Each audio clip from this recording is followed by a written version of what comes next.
My 1960s contemporary artist was Roy Lichtenstein. By me, obviously. The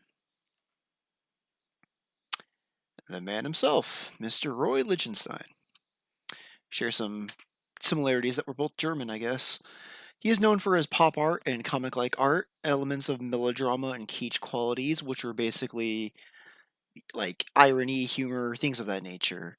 Lichtenstein's works were also put into commercial use, so you can see that as like a modern day artist for hire. Some just history to him. He was born on the 27th of October 1923. He grew up in Upper West Side of Manhattan, New York. He was also drafted for World War II, and after serving, he finished his degree in Ohio in fine arts. And later, he began work as a designer for hire in Cleveland. Wham, probably his most infamous works. You search him up, you'll find Wham for sure. It is renowned for many reasons, also because it was published in DC Comics. It was the comic was All American Men of War. And this one is a good example called Drowning Girl. Um, it's just a perfect example of like his art style and the pop art, niche. And it's a good example of the melodrama and kitsch nature, like I said.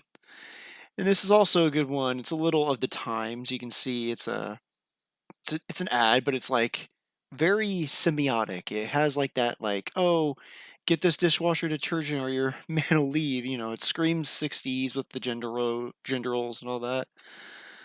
The takeaway is he's of his time. It was pretty cool. It just screams 60s and all that.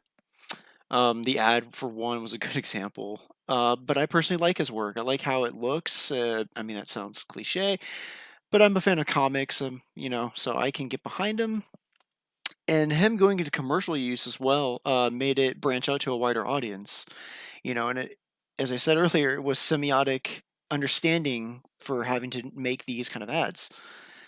And they teach like qualities, like I mentioned. So, yeah, that is my review of Roy Lichtenstein. The end.